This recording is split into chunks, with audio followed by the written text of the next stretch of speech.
Yeah.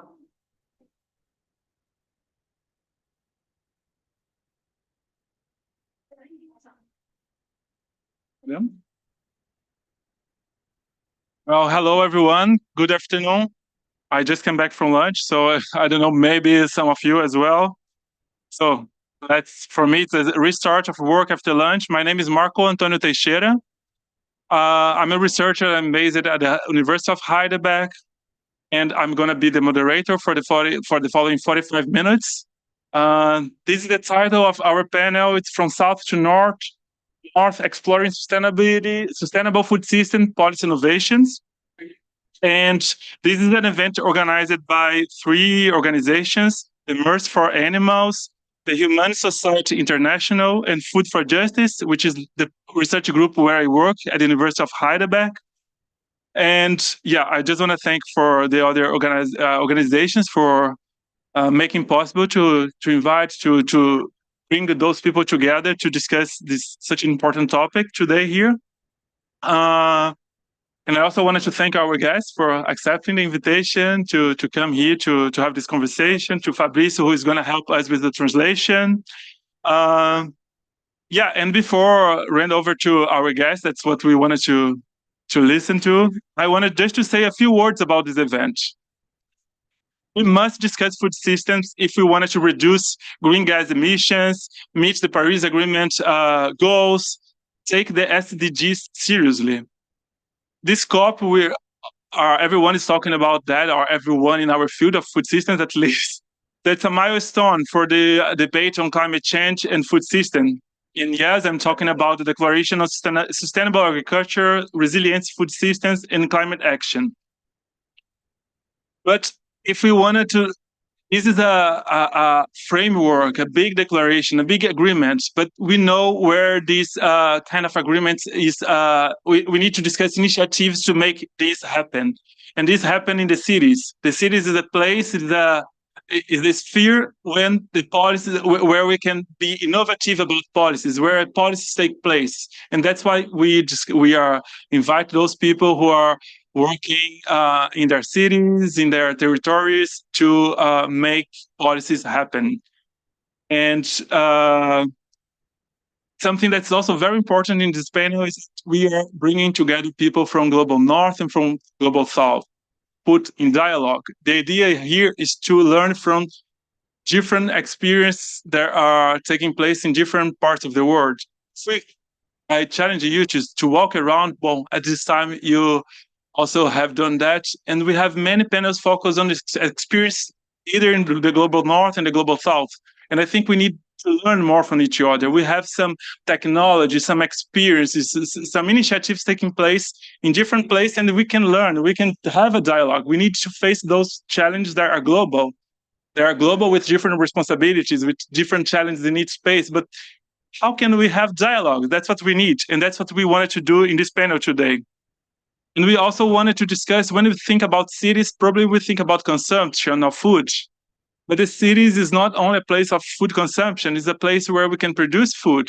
It's a place where many initiatives in different dimensions of the food systems are taking place. So we want also to approach this topic from a food system perspective, from food system approach, which means to think of the food from the production, or maybe even like considering the seeds, to the consumption, or to the waste of food. That's what we wanted to discuss. We won't have a lot of time, so I will move on. Just wanted to say in a few words how it's going to work today. My idea is not to introduce the speakers. I wanted them to speak for themselves, to introduce, to say who they are and where they come from and what they do. So this is going to be the first round, a first round introduction with some brief statements, up to 3 minutes to each of you. It's going to be challenging. And then the second round, I will raise some questions to each of them. And finally, I will open the floor to questions. So if you have any questions, just take notes. You have a chance to ask questions. You just need to be very brief, so we can have a chance to have some kind of discussion. So that's it. So I wanted to hand over for our first guest, is Ivan Euler from Brazil. So please, he will speak in Portuguese and Fabrício will translate that for us. Thank you, Fabrício. Sua apresentação, por favor. Thank you. Eu gostaria de iniciar agradecendo, né, a oportunidade de estar aqui falando um pouco da Prefeitura de Salvador, do Brasil, aqui na COP28. Então, a HSI, a Messi, obrigado. I'd like to first thank for the possibility to be speaking here by the city administration from Salvador, and to thank HSE and HSI and Mercy for Animals for that. Minha formação, eu sou mestre em engenharia ambiental, pós-graduação em design da sustentabilidade, empreendedorismo e inovação. Trabalho na Prefeitura de Salvador há 10 anos com a pauta de sustentabilidade, resiliência e inovação. I'm a master's in environmental engineer and design sustentability, also empreendedorismo e inovação. Yeah, he also works with design, sustainability, entrepreneurship, and innovation. And sorry, I think I got. No, sure. Yeah. A Secretaria de Sustentabilidade, Resiliência, Bem-Estar e Proteção Animal desenvolveu alguns projetos nessa área de sustentabilidade. Durante a pandemia, a gente sentiu a necessidade de trabalhar alguns projetos que eu vou estar falando um pouco mais na frente. The Secretary on Sustainability, Resilience, Animal Welfare have developed some projects which he will be presenting right now. Obrigado. Thank you. Okay. Thank you. Now I'll hand over to Natalie Wright, please. Thanks so much. Yours. Thanks so much for inviting me and having me here. Thanks to Mercy for Animals. My name is Natalie Wright. I use she, her pronouns. And I'm here at COP as a youth delegate with the Suchi Foundation, which is, you can see up on the wall here, have had a presence in this space particularly, but also throughout COP. I also work at the United Nations Sustainable Development Solutions Network. Today, I'm here with my work at the Mayor's Office of Food Policy in New York City. In the food policy space, something that I really appreciate is food is something that we all eat, we all need to survive. So it's a great entry point into conversations around policy. It's a way that we can connect themes like climate and health in a way that is more relatable to people who may not consider themselves experts in those other two. So I'm really excited to share ideas around how we can do that more and talk more about the initiatives that are happening in New York City. Well, thank you. My work is going to be very easy because everyone is being very on respecting the time. Thank you for that. And now it's time to get to know Janine Ramirez, please. Yourself. My name is Janine. I'm from Mexico, from the Inguigua community in Puebla. And I'm here with Progress International Youth Board. And I'm also from a youth organization in Mexico called Legaya. And in there, we also would like to advocate for climate justice using food systems transformation. And what we do is mostly centered to collaborate the climate movement with the land defenders movement, because who are not only feeding us, but also saving the world. So we want, and in my community as well, we want to recover our ancestral knowledge on food systems that are traditional and plant-based as well. Thank you. And last but not least, it's time to get to know Christopher. Sorry, probably not the best pronunciation. Thank you so much for the invitation here. Yes, I'm Rune Christopher. I'm the Secretary General at the Vegetarian Society of Denmark. So the reason why I've never been at any of the COPs before, but the reason why I'm here is because you invited me. But also because it became clear to me that the things that the Danish government has done recently regarding a national action plan for plant-based foods and the creation of a fund called the Plant-Based Food Grant with totally 100 million euros to advance plant-based transition or transition towards more plant-based foods are really significant things that we need to share about globally. And actually, I just learned today that there was apparently only one representative from the Danish Ministry of Food and Agriculture who was supposed to come here, but he got sick.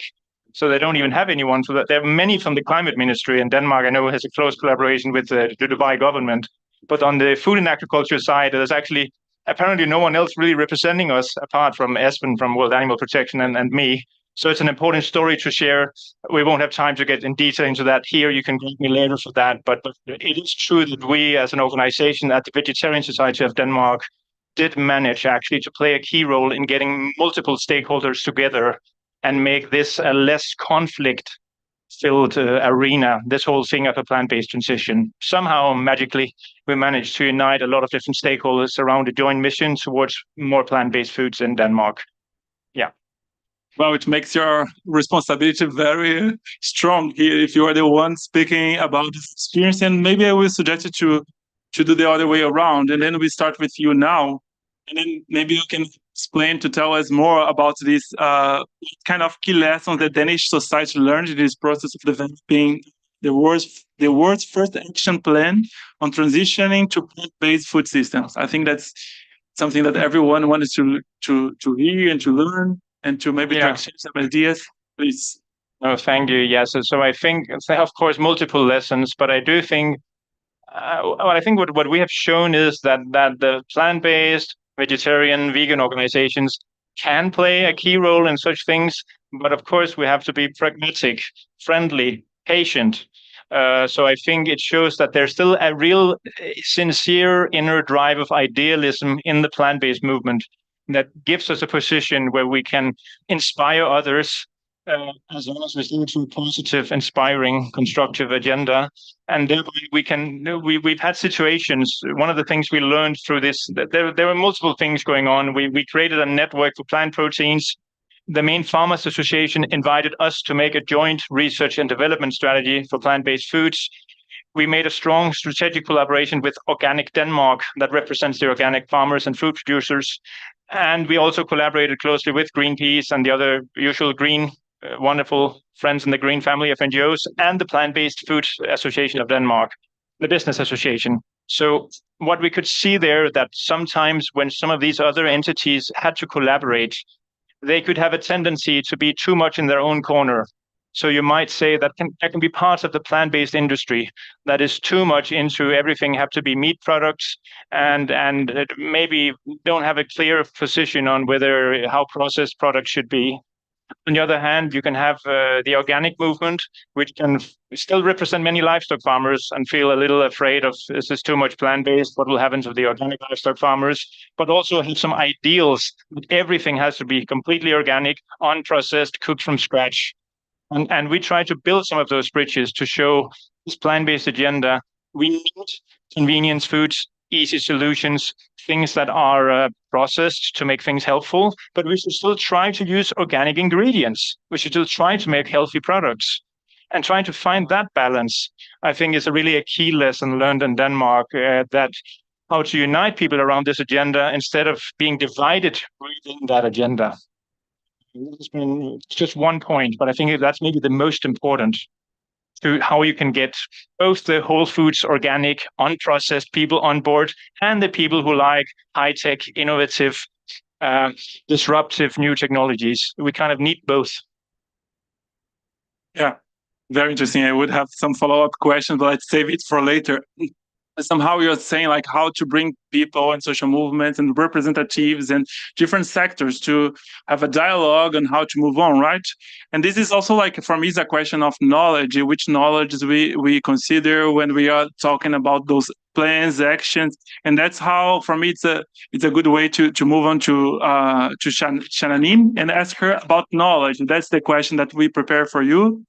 Have you noticed changes in how the knowledge and practice of indigenous people and traditional populations in sustainable food production have been perceived by society as a whole? Also, in which way could this knowledge be integrated in the foundation of more sustainable food policies? Yes, I believe that for policy transformation as well, we need to listen to the indigenous communities because actually in Mesoamerica, since 10,500 years, the food and the diets have been plant-based mostly because oftentimes we think, and a lot of people try to like justify meat consumption because of indigenous peoples, but actually like that consumption of meat is something very recent, like since colonization and then with the industries that go into our lands. And yeah, it's actually something that a lot of people do not often know, because all these traditional foods, all the traditions on nutrition that indigenous peoples we used to live on are now being displaced by this investment, by this expansion of factory farming and industrial and animal agriculture. And yeah, it is something that then policies also need to acknowledge. They need to understand that indigenous peoples hold this knowledge on what can we eat from the environment that we already live on.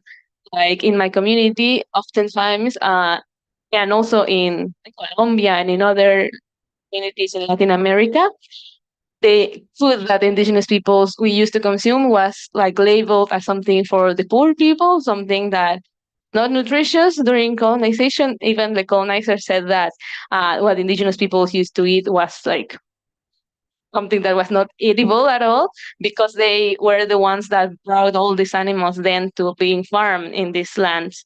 And yeah, it is something that then has changed all the way in which we perceive even Mexican food. Like when people think about Mexican food, they think of tacos, but they do not think of how all the weeds, all the roots that are already growing and that are the ones that are the foundation of life. Milpa is like not only a crop, it's like the foundation of how we perceive life, of how we collaborate with the environment.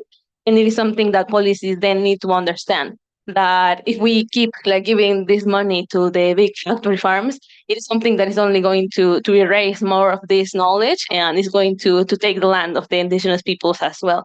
So yeah, I think that policies also should call for like development banks to stop financing factory farming, to stop financing animal agriculture, that are the ones that are displacing the traditional foods and the traditional ways in which we eat.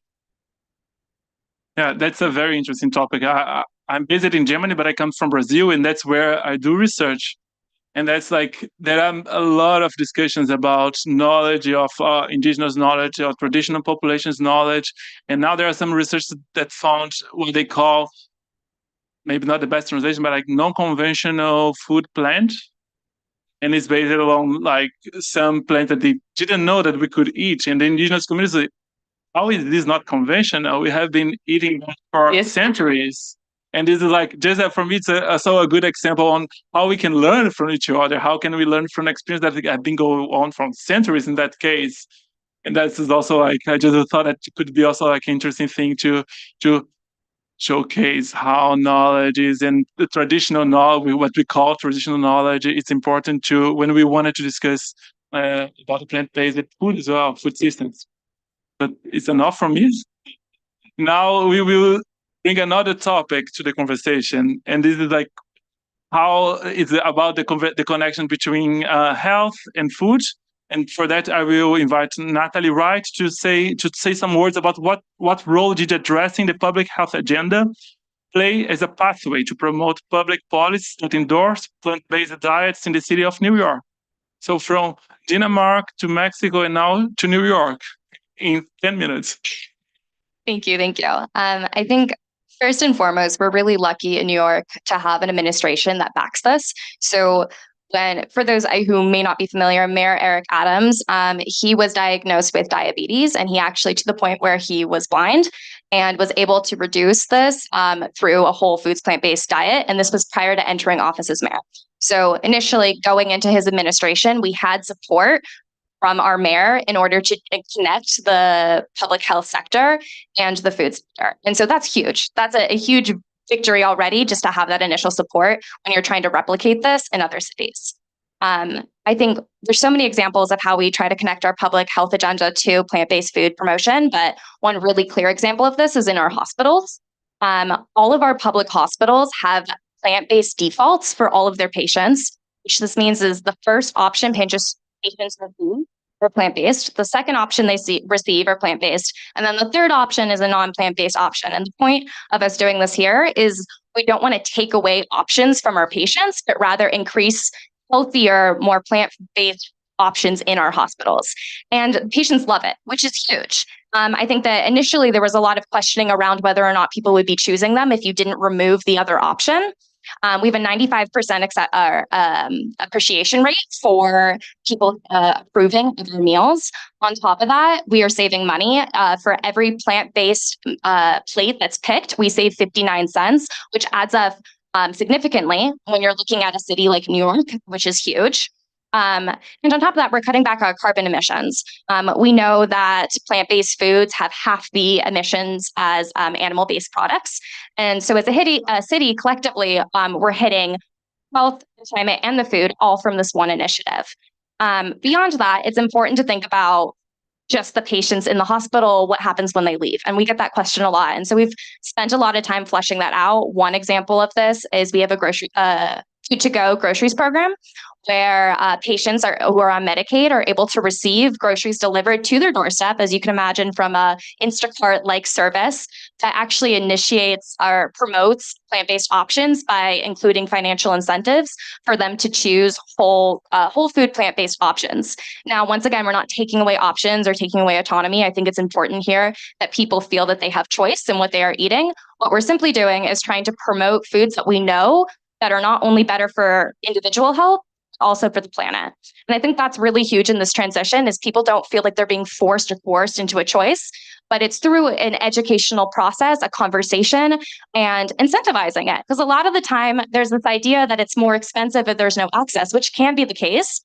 But as a government policy, when we're looking at regional government, part of the role that we can play is making it so that's not the case. And so that's something that we try to focus on in New York City. Thank you. And now we'll move to Brazil again. Yes, traveling the world, that's kind of the space for that. We have the word here, and it's also like we have a microcosm of the word in this room. And now we want to learn a little bit about Salvador. Does the municipality of Salvador have any public policy aimed at sustainable food? And how important are initiatives like this for promoting sustainable food system and food security? That's the main topic in Brazil, food security. It's like we are facing a crisis of food security since some years. So we see how the context matter when we wanted to discuss food system. In Brazil, it's hard sometimes to talk about food choice when people don't have choice to food, don't have access to food. So wanted to bring those topics together. Ótimo. Vou falar um pouco da nossa cidade. Por exemplo, Nova York, Salvador é uma cidade sul-americana, 3 milhões de pessoas e mais de 30% da população vive abaixo da linha da pobreza. I'm going to talk about my city. So there is New York and Salvador. Salvador has 3 million people and 30% of the population is below the line of poverty. E durante a pandemia, a fome aumentou na nossa cidade e daí começamos a construir e pensar em políticas públicas para a questão da insegurança alimentar. During pandemic, hunger rose in our city, and we started to develop public policies in face of food security. E grande programa desenvolvido em parceria com a HSI e a Mercy for Animals, que é o Educando para a Sustentabilidade.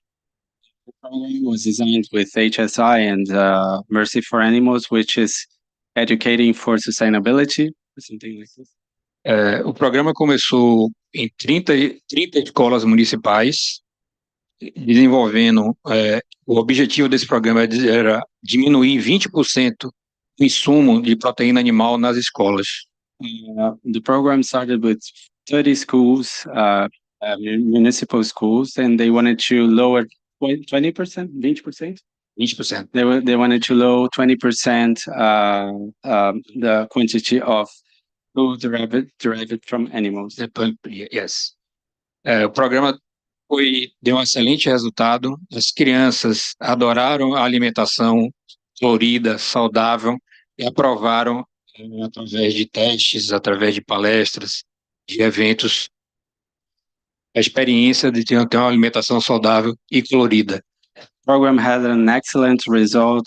Children loved colorful food. It was tested and they seem to want it to keep on happening.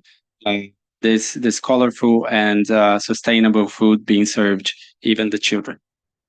Hoje o programa está em todas as escolas, são 345 escolas do município de Salvador, impactando aproximadamente 150 mil crianças. So the program is in 345 schools today, all schools in Salvador. What is the other number? 145 mil. So 145,000 children are being impacted every day in the city. E esse impacto não só as crianças, mas para os pais, para os professores, a toda a cadeia da escola, da Prefeitura de Salvador. Então, o impacto ele é bem maior do que esse. Né? So it's not only children, but it's also professors, teachers, and all the community of education in Salvador is influenced by this choice. E um outro programa, agradecer novamente a HSI e a MESC por esse programa.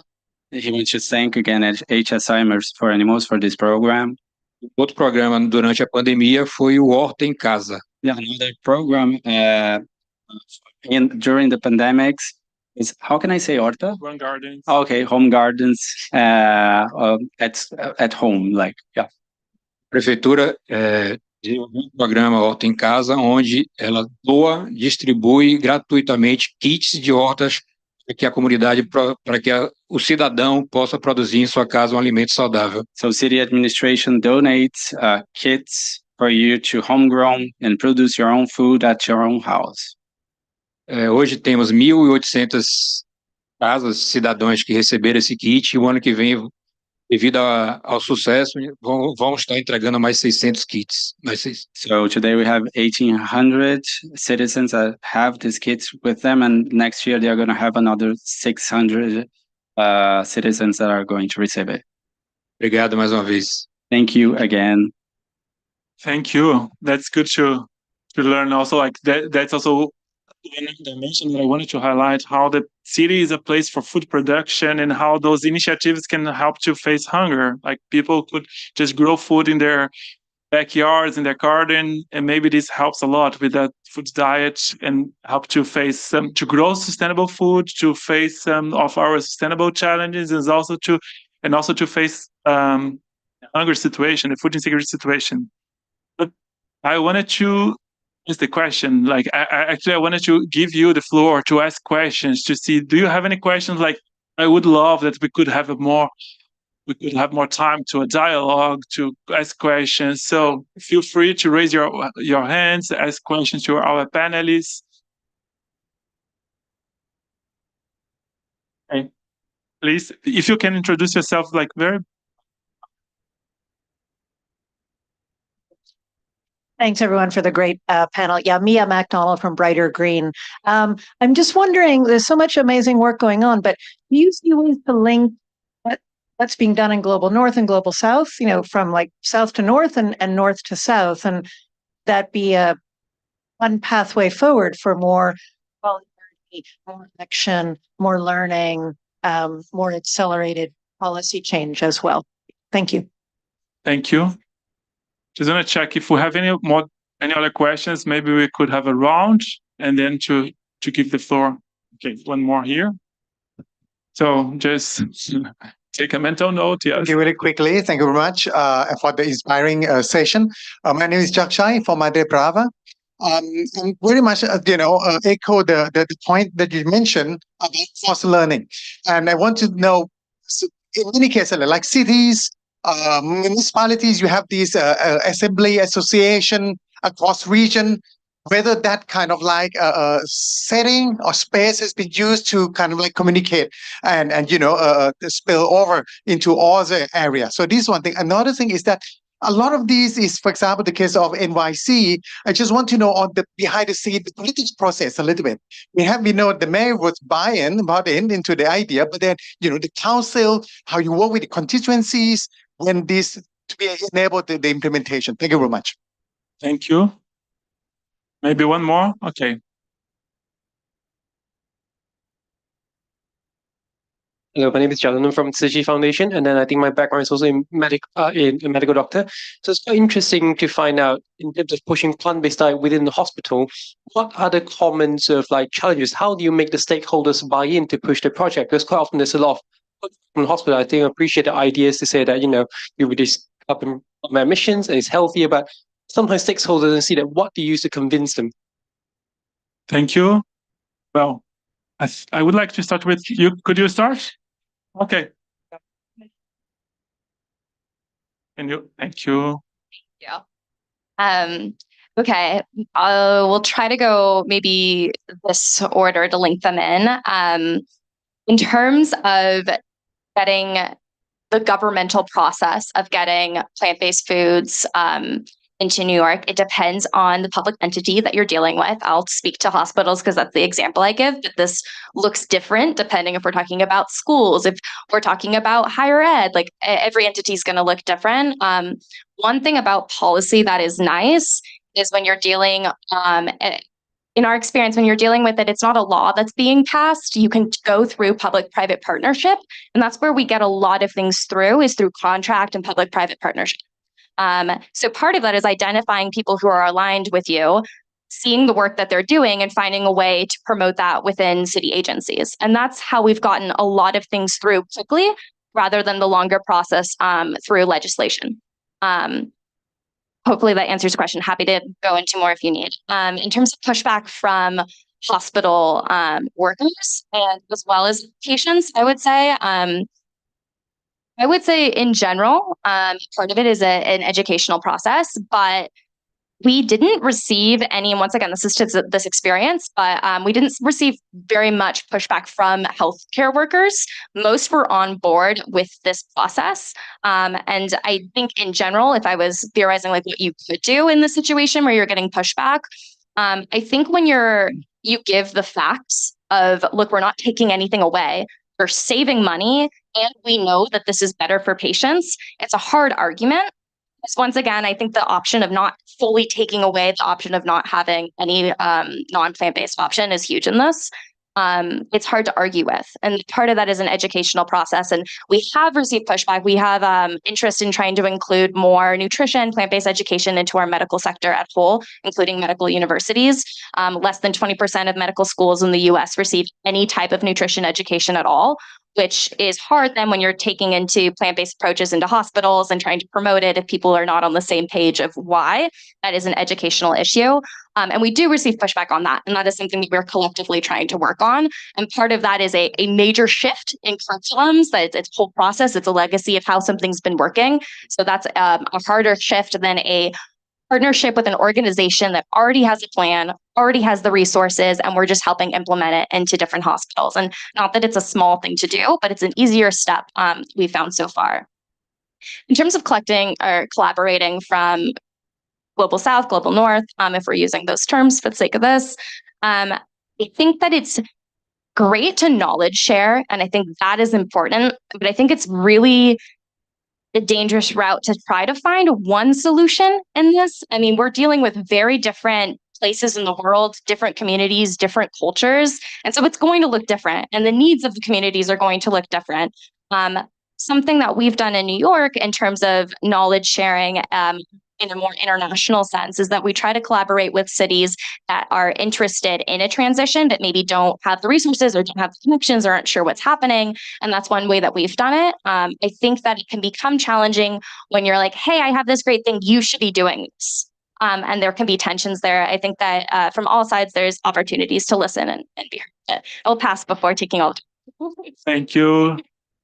Now let's listen to Shanani. Do you want to share some thoughts? Yeah, I wanted to share about first question about the collaboration that is possible between North and South. And yeah, I do think it's really important to learn from these experiences, as you said, but yeah, also to acknowledge the different contexts. Because yeah, at least well, I think a lot about these campaigns that shift the food in schools and to plant-based. I think that is like really great in like those countries. But for the example in Mexico, like we don't even like get people in our school, like from the institution. So I think that's a huge barrier, and it talks a lot about the different situations, the economic situation, the social situations, the political ones that already exist in the territories. So I do think that we do need to share more about these strategies and to then localize them to see how we can then uh, keep them in a different sense, maybe, but also keep replicating them, creating them in the territories. But also, I think that something that is really important as well is for like this. I have been like knowing a lot about these organizations that work with food systems during COP, but also oftentimes they do not have much work in Latin America or in my or even in my community, so the indigenous communities. So I do think that also is a gap that we need to fill with more intentions and more like work on the ground that will involve as well not only thinking about it as something that you're going to help the community, but actually you need to like create this network of reciprocity to actually build significant change, I believe. Thank you. Maybe Ivan, do you wanna? Ouvindo aqui os relatos, acho que pensamento aqui sobre uma fala e falando um pouco da nossa cidade, do sul global, de como é que a gente pode estar colaborando com o norte, com as demais cidades e demais entidades. When I hear the remarks, it comes to mind possibilities of collaboration between Global South, Global North, and how can we build something together to go. Salvador, eu não sei se vou agradecer a Deus, mas é uma cidade que tem diversos parceiros, como os dois citados aqui, o HSI e o OMS. Salvador participa de diversas redes internacionais, e através desses parceiros, dessas redes internacionais, que a gente consegue fazer as conexões e aprender muito com o norte global, que eu, em relação ao sul, a gente está muito atrasado, né? Salvador, in God, has good connections with partnerships with institutions such as HSI and Mercy for Animals, as I mentioned, and also to establish partnerships with other institutions in the global north, because we feel we are still a little bit behind in this. Então, através das redes internacionais, Salvador se transforma em uma cidade referência no Brasil, um país enorme, país continental, e a partir daí a gente começa a entender e absorver mesmo as experiências norte global, transmitir para as outras cidades sul-americanas. So from these international networks, we can start to be a reference inside Brazil, but we also can forge examples that coming from there can be interesting for the international community. So we are building that with those networks. E concluindo, então, esse programa trabalhando com as crianças, a gente entende que é através da criança a gente consegue levar isso para os pais, levar isso ter alcance muito maior a longo prazo na nossa cidade, no Brasil. And to conclude, working with children, we can reach parents, and we really believe that through this way we can reach other cities and other experiences in Brazil. Thank you. Please, it's your turn to. Yeah, so just briefly on the hospitals, also to give a realistic picture, because now you hear about this Danish action plan, but remember, it's not a rosy picture. Like I don't have a statistic, but I would argue that maybe half of the Danish hospitals are doing really, really well on plant-based, minimizing quantities of meat to a very, very small amount, and normalizing plant-based. And then there's another half of our hospitals which are completely stuck in another time, another, I don't know how many years back, but it's a really, really differences, and it matters a lot who are the people, who are the leaders, and who are the leaders both at their hospital level but also at the kitchen level. That actually means a lot. But apart from the hospitals, more broadly, the whole north to south question, I was just reflecting, listening to all of you, and I guess there are, of course, many ways in which we can exchange between the north and the south, whichever terms we use. Obviously, in terms of food recipes, That's where we have to learn a lot.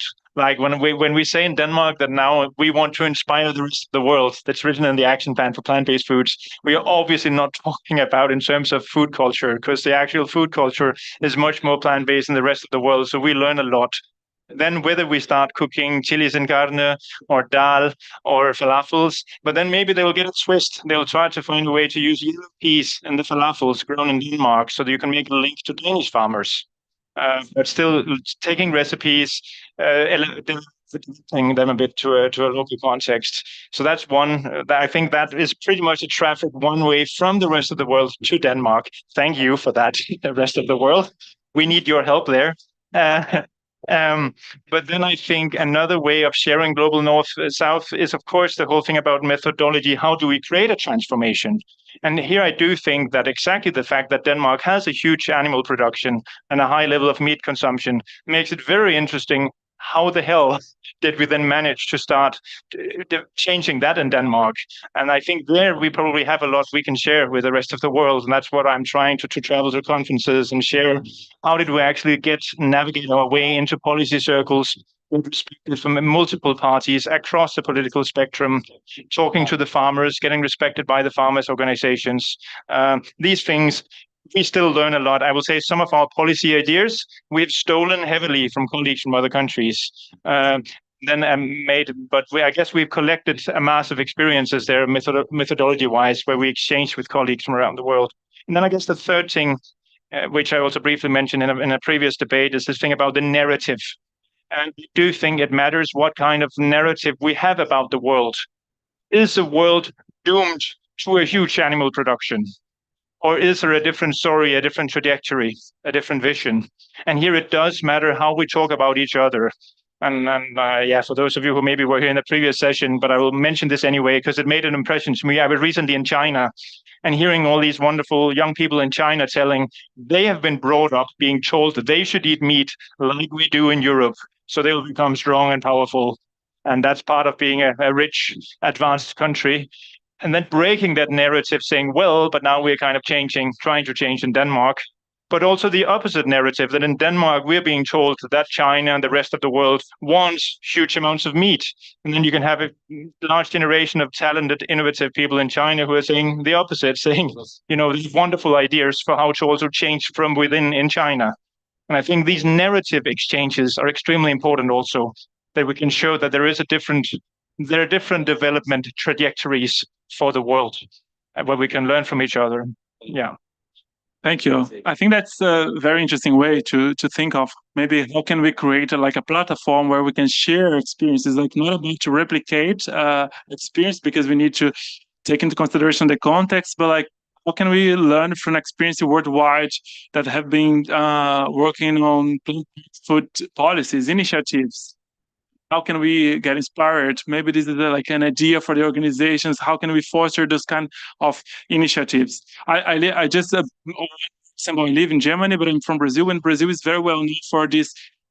We made in the last 20 years many policies that faced hunger in Brazil, and we kind of managed to increase to make the situations better. Like the last years has been a bit dramatic, but before that we were in a very good position.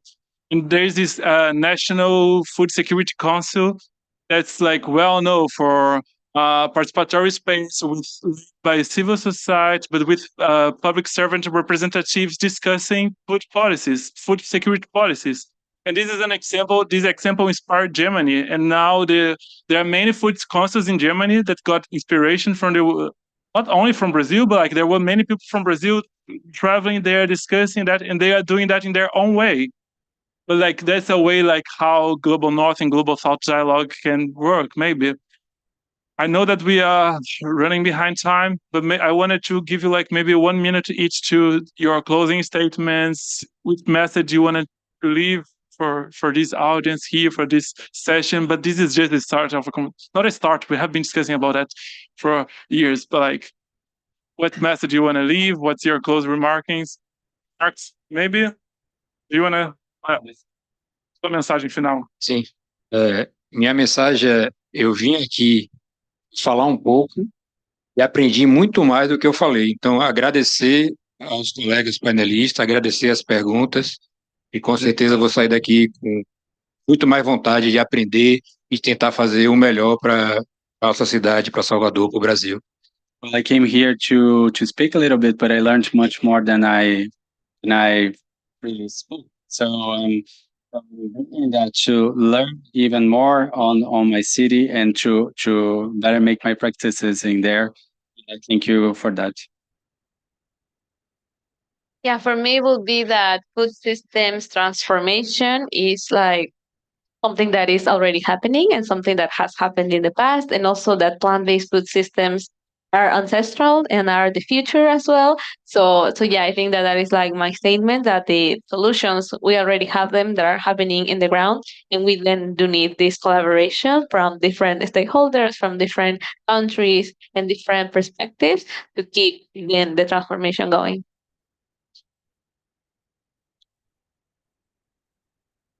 Thank you.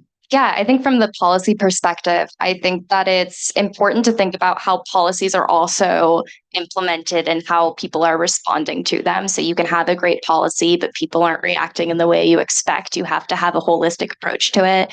Happy to go into this more with schools, but having really healthy school meals is one great thing, but it doesn't mean much if students aren't eating it.